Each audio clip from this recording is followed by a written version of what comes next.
What's up, world? It's BabyTies, not you other guys. I'm just talking about love and marriage, you know what I mean? Because I'm experiencing that field and I have the qualifications to speak on things. You know, a lot of people have questions.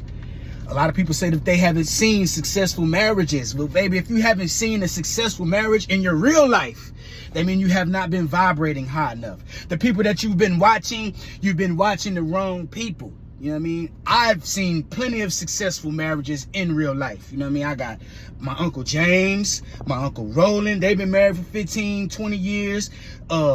House and business on the property. I also met my second wife. I met her uncle, and he and his wife was married for 15 years. 5, 6 cars in the driveway. My granny and grandfather married. Big family. It's like my cousin Sean, my cousin Peter, his house and their house is so big, it's like a mini mansion.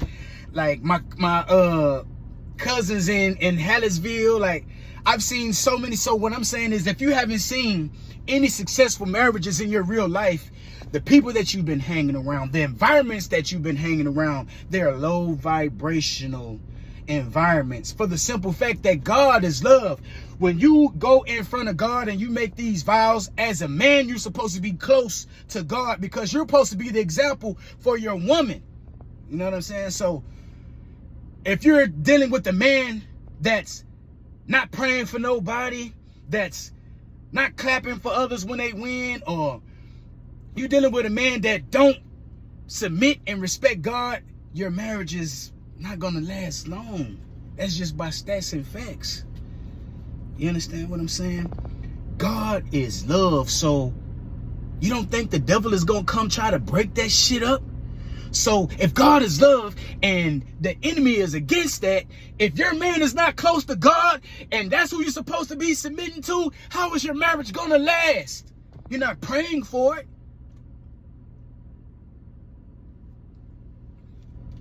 You know what I'm saying? That's all I'm saying. Women be bitter because they know they done fucked over a good nigga, or they let the evilness of the nigga that they submitted to rub off on them, or they just never loved themselves in the first place. And that's a sad place to be. You understand what I'm saying? I love being married. All 3 of my wives won after we divorced. I lost everything. But when we was in love, it was the most beautiful thing, and I'll never trade the moments for anything in the world. But when entitlement comes in, when possessiveness kicks in, when physical violence kicks in, that's when it's time to go ahead and part ways. At the end of the day, men, all we are is a choice to women. So when women choose to not be loyal, when women choose to stop respecting, we're no longer the choice. It's time for us to do something different. God is love, man. Remember what I told you, man. So your relationship with God and the love that you have for God should be similar to the relationship that you have with the people that you love the most in your life. You know what I'm saying? Baby, you deserve to be married to a real one. You deserve to be treated like a queen and a princess. Things happen when people don't want to make adjustments, or when people breach the contract of the agreement that they had in the beginning. So all I'm gonna say is this: a lot of y'all wouldn't be confusing niggas. Y'all love the nigga that don't submit to God, that submit to these drugs, that submit to these streets, that submit to these crimes, beat the hell out of you, burn your hair, you in the clinic. You love them niggas.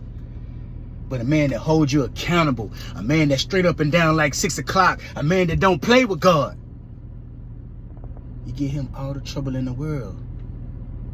You don't want to submit. You feel like it's a problem when the niggas never led you wrong in the first place. You know what I'm saying? So, like, I don't know, man. Us as humans, we need to check ourselves as humans and understand that, you know, love comes from above. You can't go in front of God playing in front of God. And a lot of these courthouses, a lot of people run to the courthouses. Ain't really no God in them courthouses, man. Y'all going to make vows in front of courthouses where people lose their lives and livelihood.